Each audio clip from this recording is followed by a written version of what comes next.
periodo de la infancia es un periodo bastante complejo. Inicia desde el momento del nacimiento, incluso un poquito antes, hasta los 12 años de edad, más o menos. ¿Qué ocurre durante el proceso de infancia? El proceso de infancia es uno de los periodos más largos de desarrollo porque se generan tantos cambios con cada edad, con cada etapa. Tenemos tres procesos dentro de lo que es la infancia y vamos a dividirla con infancia temprana, media y tardía. Cuando hablamos entonces de que el proceso de la infancia inicia incluso antes, vamos a remontarnos al proceso de la concepción. Entonces, el proceso de la concepción es un proceso bastante delicado, bastante complejo y con sus propios desafíos. Sobre todo porque puede iniciar incluso 3 meses antes de la concepción. Nuestro país, lo que es la planificación familiar, es algo que lamentablemente no está tan difundido como debería ser. Pero cuando se planea tener hijos o se planifica tener hijos, lleva un proceso en el que se va a médicos, en el que se espera que esté todo bien a nivel físico, a nivel biológico, tanto en la mujer como en el hombre, porque recordemos que para crear una vida se necesitan ambas partes. Por lo tanto, ambas partes tienen que estar lo más sanas posibles para lograr una concepción adecuada y un desarrollo del embarazo adecuado. Todo el proceso que puede llevar ese proceso de embarazo puede generar un factor de riesgo o, eh, o puede sumar a un adecuado desarrollo del niño. Tenemos entonces acá los que son los cuidados prenatales, cómo se cuida mamá, cómo se cuida papá, cómo manejar todos los procesos que da, porque el proceso del embarazo es un proceso muy complejo a todo nivel. Primero es una creación de vida, que si bien está en un saquito, está en la barriguita, bueno, por así decirlo, protegido por muchas barras. Eh, el proceso de mamá también importa y muchísimo los cambios hormonales, los cambios emocionales que pasa mamá durante este proceso de embarazo.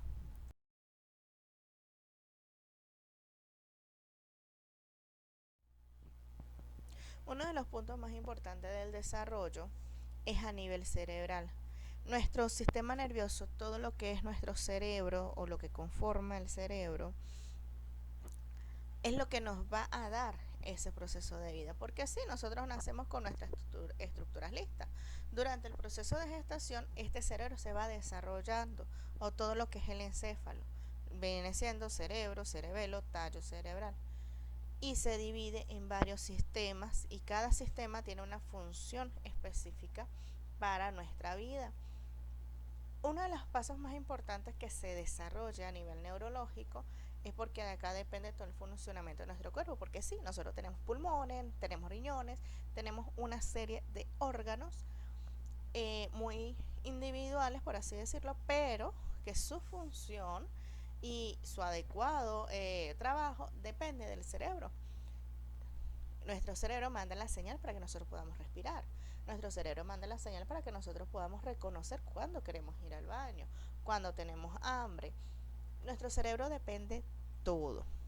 Por eso se habla de que el proceso del embarazo es un proceso complejo. De hecho, los primeros 3 meses son bastante delicados porque es el proceso donde se desarrolla este sistema nervioso. Cuando un bebé nace, una de las primeras preocupaciones es ver qué tan bien desarrollado está este cerebro. Por lo tanto, se le hacen varias pruebas. De hecho, la prueba del ACA es básicamente ver cuáles reflejos tiene el bebé, y dependiendo de estos reflejos podemos decir que el cerebro está bien. Es una prueba neurológica. Entonces, bien, los bebés nacen con una serie de reflejos que básicamente nos hablan de ese desarrollo. Tenemos lo que es el reflejo de Moro, que es cuando el bebé se deja caer o escucha un sonido fuerte y extiende brazos, piernas y dedos. Este empieza a aparecer desde el séptimo mes de gestación y dura hasta los 3 meses de edad. Cuando este reflejo está poco más está presente, sigue presente, por ejemplo, a los 5 meses de edad, ya tenemos allí una pequeña alarma neurológica. Tenemos el darwiniano, que es donde se acaricia la palma del bebé y va a cerrar el puño con fuerza. Inicia también en el 7.º mes de gestación. Tenemos el reflejo tónico del cuello, que es cuando ya el niño puede más o menos sostener su cuellito, tiene una posición como de esgrimista y está desde el 7.º hasta el 5.º mes de gestación. Tenemos el de Banqui, Babinski, el de caminar y el de nadar, que empiezan desde el nacimiento hasta un mes, hasta los 4 meses o 9 meses de edad. Con el desarrollo del bebé se están desarrollando todos los procesos al mismo tiempo. Al mismo tiempo de que el niño está aprendiendo a distinguir rostros o voces, también está empezando a desarrollar el proceso del lenguaje. ¿Cómo se da el proceso del lenguaje? Desde el nacimiento. Es decir, cuando puede percibir el habla o el llorar o el responder de cierto modo a los sonidos. Hay un sonido fuerte, se pone a llorar. Escucha la voz de mamá, se pone a buscar. Escucha un sonido extraño, pone a buscar el sonido. Cuando tiene más o menos alrededor de los 3 mesecitos, el niño empieza como a hacer soniditos. Muy bien. Estos soniditos nos están hablando ya de que tenemos un proceso del lenguaje que se está desarrollando. Empieza el balbuceo más o menos a los 6 meses, que es cuando el niño hace ya sonidos como con sílabas. Ma, ma, ma, pa, pa, pa, te. Ese tipo de palabras no son palabras, sino que es balbuceo. Al año es cuando ya empiezan a decir palabras. Mamá, papá, agua, luna, ese tipo de palabras que son cortitas. A los 2 años ya el niño debería de decir un grupo importante de palabras. Por eso es que muchas veces, y esto entra un poco a la pelea, porque al primer momento en que un niño no está diciendo sus primeras palabras a los 15 meses, ya podemos estar diciendo que hay un problema en la adquisición del desarrollo o del desarrollo del lenguaje, el cual hay que atenderlo de manera inmediata. ¿Por qué? Porque todo lo que pueda generar un retraso en el proceso de desarrollo puede generar dificultades en los demás ámbitos del desarrollo. A la par, se está desarrollando también esos procesos cognitivos, donde tenemos lo que es la etapa sensorio-motriz de Piaget. Esta etapa básicamente nos habla de cómo explora un bebé a través de los sentidos y a través del movimiento, a través del seguimiento de sonido, el seguimiento de los ojos, de tomar cosas con las manos, llevarse las cosas a la boca. Eso es un proceso netamente exploratorio. En este proceso el niño va adquiriendo, que es la palabra correcta, habilidades. Ya les digo, tienen las estructuras listas, es decir, tenemos un cerebro, tenemos miembros inferiores y miembros superiores listos, pero tienen que generar un proceso de desarrollo para poder utilizarlos. Por ejemplo, cuando estamos hablando a nivel motor, ¿qué es lo primero que tiene que hacer un niño? Sostener su cuello, el control cefálico. Si el niño después de los 3 meses de edad no tiene control de su cuellito, ya ahí podemos hablar de que hay una dificultad motora. Inmediatamente el niño tiene que ir con el neuropediatra para hacer una evaluación completa y exhaustiva. Por eso es que los niños van a control del niño sano todos los meses, porque un mes puede hacer mucha diferencia en cualquier tipo de condición que pueda tener un niño que no se detectó al momento del nacimiento o que de repente desarrolló en esos meses de vida. De igual manera, cada etapa antecede a la próxima. Es decir, para que el niño se pueda sentar, primero tiene que haber control cefálico. Para que el niño pueda hacer el rolado, primero tiene que haber control cefálico. Una vez que el niño hace rolado y tiene control cefálico, se puede sentar.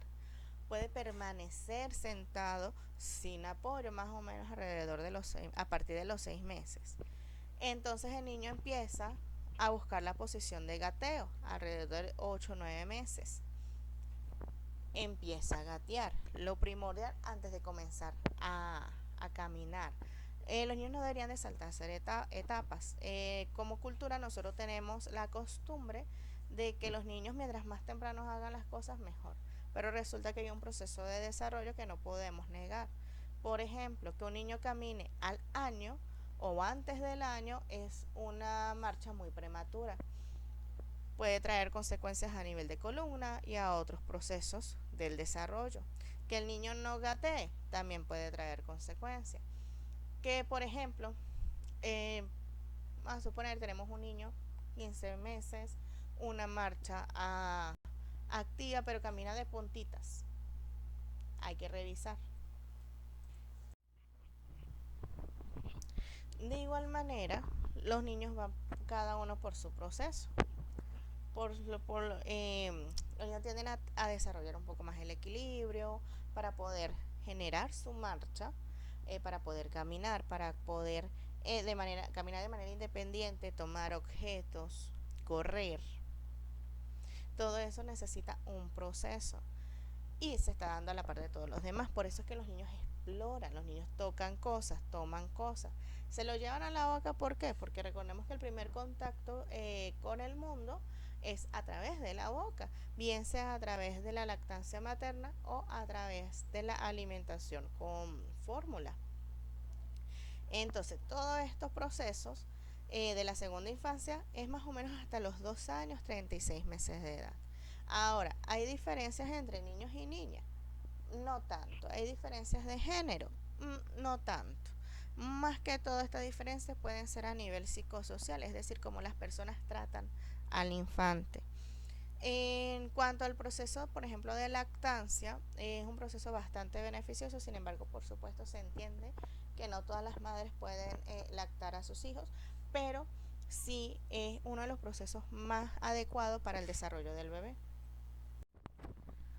Ahora, la segunda infancia es a partir de los 3 años y entra con lo que es la etapa preoperacional de Jean Piaget, donde nos habla de que los niños se van desarrollando un poco más, hay un uso de pensamiento simbólico, no pueden utilizar todavía la lógica porque están muy pequeños, está un poco inmaduro ese cerebro, por lo tanto, juegan mucho con la fantasía.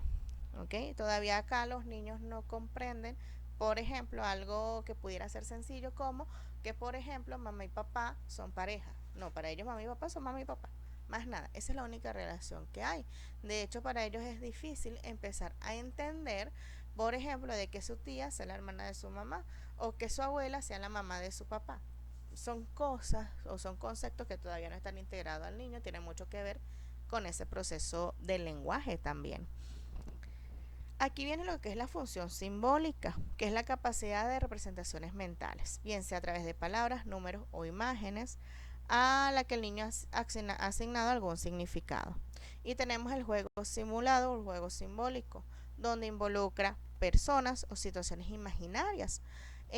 También es un juego dramático, de fantasía o imaginativo.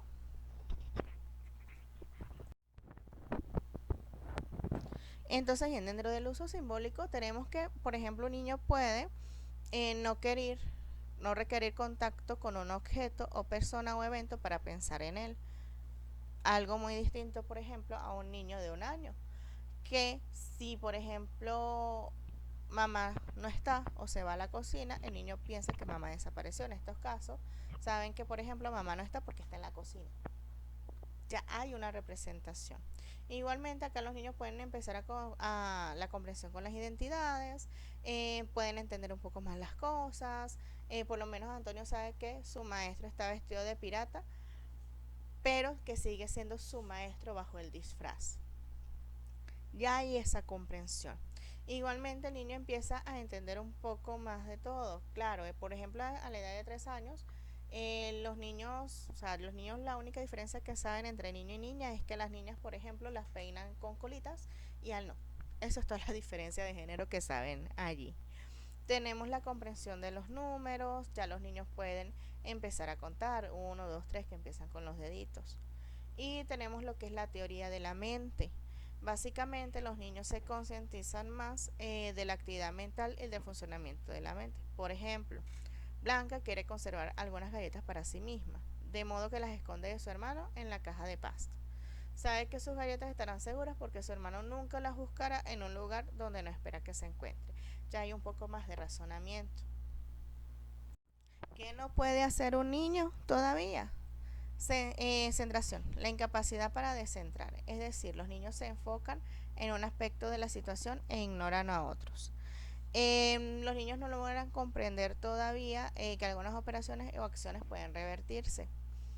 Enfocan en estados más que en transformaciones. No logran comprender todavía el significado de que algo se pueda transformar. El razonamiento transductivo, los niños no pueden utilizar todavía este tipo de razonamiento. En lugar de ello, pueden saltar de una particularidad a otra. Ven causas donde no existen. Los niños son egocéntricos de la segunda infancia. Suponen que todo el resto del mundo piensa, percibe y siente lo que ellos. Eso es lo que significa egocéntrico. Es decir, ellos no van a ver que las otras personas son diferentes a ellos. Para ellos es lo mismo. Entonces, por eso es que pueden de repente pelear porque quieren jugar a pintar, pero su hermano no quiere jugar a pintar, por ejemplo. ¿Cómo no vas a querer si yo quiero? El animismo, los niños le atribuyen vida a los objetos inanimados. Es decir, puede empezar a darle comida a su muñeca, decir que su muñeca se siente mal, que su muñeca quiere un abrazo de mami y papá. ¿Por qué? Porque empiezan a también a, esa es parte de la empatía, de, de entender las cosas que a ellos les gustan y quieren a objetos completamente inanimados. Incapacidad de distinguir la apariencia de la realidad. Los niños confunden lo que es real con la apariencia exterior.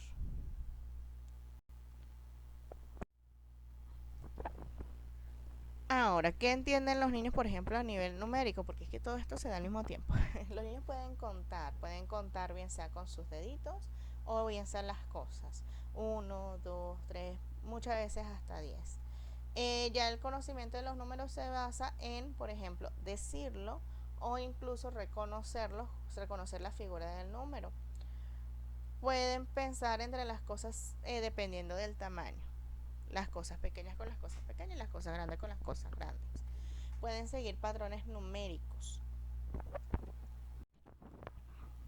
Los niños de la segunda infancia tienen un repertorio de lenguaje un poco más amplio. Pueden hablar un poco más común, de una manera que se comprenda lo que quieren expresar. Por ejemplo, pudieran hablar de una manera más directa. Mi mamá está enferma, mi mamá se siente mejor, ay, me siento mal. Pueden contar historias, pueden tener un proceso narrativo. Muchas veces la historia de repente puede que no tenga sentido o tiene que ver mucho con el juego que tienen en esos momentos, pero los niños se pueden comunicar. Si tenemos un niño que todavía está todavía nos dice, nos habla en sílabas o que todavía no pronuncia ciertas palabras, hay que revisar, ¿ok? Porque, por ejemplo, los fonemas o la adquisición de los fonemas, que es el sonido de las palabras, tienen sus momentos. El fonema o el último fonema en ser adquirido es la R, que es más o menos a los 5 años. Entonces, por ejemplo, un niño de 3 años o de 4 años que diga amol, verdad, que sustituya es normal. Tarro en vez de carro, a los 3 años se espera, pero es algo que no se puede dejar pasar, ¿ok? Es decir, no es porque que, ay, como se ve bonito, vamos a dejarlo pasar. Bueno, no todos los niños hablan así. No, podemos estar ante una dificultad del lenguaje y lo dejamos pasar por algo normal. Que un niño, por ejemplo, a la segunda infancia no hable o solamente diga mamá, papá y ya, o señale las cosas para obtenerlas, no es normal. Es una alteración del neurodesarrollo, inmediatamente tiene que ir con especialistas. En este punto nos centramos mucho de la teoría de Piaget, sobre todo porque fue el que nos dio como la base y dividió, por así decirlo, por etapas el desarrollo humano.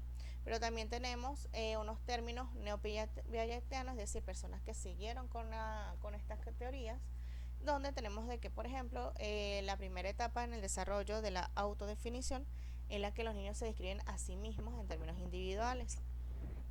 Tenemos entonces también que el niño se ve así dependiendo de cómo lo ven los padres. Si los padres le dicen que tú eres tonto, tú no puedes, tú no sirves, el niño se lo va a creer. Si los niños, si los padres les dicen tú sí puedes, vamos a intentarlo otra vez, no pasa nada si te equivocas, el niño va a tener un mejor concepto de sí mismo. De igual manera, como les comenté, la identidad de género acá empieza más o menos como a los 4 años. Ya el niño entiende un poquito que mamá es niña y papá es niño. Y si yo soy niño como papá. O yo soy niña como mamá. Y empiezo a reflejarme en los adultos, empiezo a jugar con las cosas de los adultos. Por ejemplo, que un niño tipo 3 4 años le agarre el maquillaje a la mamá y se maquilla, es normal, no tiene nada de otra intención más que simplemente jugar a lo que o a copiar lo que hace mamá. Igualmente cuando de repente la niña llega y se pone las corbatas de papá, el perfume de papá o los zapatos de papá o quiere hacer todo lo que hace papá. No es que la niña esté confundida con su identidad de género, es que simplemente está aprendiendo de las personas que están cerca. Entonces, y eso es algo muy, muy positivo. ¿Qué se ayuda, por ejemplo, con la identidad de género? Muchas personas se confunden acá, de que para que el niño no se confunda con su identidad de género, tiene que ser, o sea, si el niño es niño, o sea, es niño, todo tiene que ser azul, todo tiene que ser juguetes masculinos. Y se escandaliza si el niño quiere una muñeca o si quiere jugar a la cocina. No, o sea, es un error eso, ahí no estamos reafirmando nada, ahí lamentablemente estamos haciendo un límite a lo que es el desarrollo del niño. Aquí es más de, mira, sí, tú eres niño. Y tú sabes como tu amiguita Sofía, bueno, tu amiguita Sofía es niña, tú ves que su mamá le peina y le hace colitas, tú ves que ella utiliza faldas, ¿verdad? Ah, sí, mira, no. Y tú utilizas pantalones. ¿Por qué? Porque ella es niña y tú eres niño. Esa es la reafirmación que tenemos que hacer. Más que decirle, no, no puedes utilizar esto, no puedes jugar con esto porque es del otro género. La etapa del juego es sumamente importante y de hecho un niño que juega es un niño sano. Y por las etapas de juego nosotros podemos saber qué tan desarrollado está el niño. Si tenemos un niño, por ejemplo, de 3 años que tiene los juguetes allí y no le interesa, no le llama la atención y no juega o juega con objetos que no son juguetes, por ejemplo, ahí nosotros pudiéramos inferir que hay algún proceso que no se está cumpliendo. Por ejemplo, pasa mucho por hacer un ejemplo. Por ejemplo, tenemos chicos que les gusta jugar con juguetes, con sus carritos, con sus muñecas, con sus animalitos. Les encanta, les fascina. Perfecto. Pero no les gusta jugar con otros niños. O no encuentra cómo jugar con otros niños porque no entiende cómo jugar con ellos. Ahí hay una pequeña señal de alarma. Resulta que el niño tiene todos los juguetes del mundo y no le llama la atención ninguno. De hecho, no juega. Lo que hace es brincar o correr por todos lados. Ahí hay algo que también hay que revisar. El juego es fundamental y es importantísimo para un niño, es un proceso sumamente normativo y tenemos que estar muy pendientes cómo juega el niño. El hecho de que un niño de 4 años empiece a jugar, por ejemplo, a ladrones y policía, a mamá y papá, a cocinar, es genial. Estamos hablando de un niño sano. No podemos coartar ese tipo de juego. Ya en la tercera infancia tenemos un niño mucho más consciente. Aquí sí empieza a verse un poco más esas diferencias de género. Algunas son biológicas y algunas son impuestas a nivel social. Por ejemplo, podemos entender que en la tercera infancia, estamos hablando ya de niños a partir de 6 años, 6 7 años de edad, las niñas son mejores en precisión de movimiento y los niños son mejores en actos de fuerza. Es posible que saltar y correr de manera alternativa. Los niños pueden arrojar objetos con el adecuado viraje en peso y medida. A nivel físico, ya podemos ver niños que tienen mayor fuerza, tienen mayor precisión, son menos torpes, por así decirlo, en su andar, pueden caminar mucho mejor. Acá el aspecto deportivo, el aspecto físico es muy necesario porque va a ayudar a desarrollar esos procesos de movilidad que tanto necesitan los niños. Ya a nivel cognitivo, en la tercera infancia, ya el niño puede hacer un mejor razonamiento, ya se da mucho con la causa y el efecto, categoriza mejor, por supuesto a nivel de números los entiende muchísimo más, el razonamiento inductivo y deductivo se están desarrollando, ya entiende el porqué de las cosas, ya ahí es cuando el niño, por ejemplo, tipo 8 años, empieza, ah, ya va, ¿cómo es que el niño Jesús me va a traer juguetes si es un bebé? Ya empiezan a hacerse esas preguntas. ¿Por qué? Porque empiezan a hacer o a sacar conclusiones de las cosas que pasan día a día. Entra entonces el razonamiento inductivo. El razonamiento inductivo es un tipo de razonamiento lógico que parte de las observaciones particulares de algo y lleva a una conclusión en general. Todos los perros ladran. Fifi es un perro, por lo tanto Fifi ladra. Los razonamientos deductivos nos habla de un razonamiento lógico que avanza de una premisa general a una conclusión un poco más particular. La primera etapa, que es alrededor de los 7 años de edad, durante esa etapa preoperacional, se basa en la obediencia rígida. Ya en la segunda etapa, entre los 7 y 11 años, nos hablamos de una característica de una creciente flexibilidad. A partir de los 11, 12 años, cuando los niños adquieren la capacidad para el razonamiento formal, se presenta una tercera etapa de desarrollo moral, donde sea que la creencia de que todos deberían de tratar a las personas de la misma manera. Entonces aquí tenemos dos etapas o dos procesos muy importantes. Ese proceso de desarrollo del razonamiento con el desarrollo moral. Y aquí vamos a hablar de lo que es, por ejemplo, las funciones ejecutivas. Entendemos entonces de que las funciones ejecutivas son control consciente de pensamientos, emociones y acciones para lograr metas, resolver algo. Estamos hablando de atención selectiva, capacidad de memoria de trabajo, metamemoria, flexibilidad cognitiva, inhibición, planificación y toma de decisiones.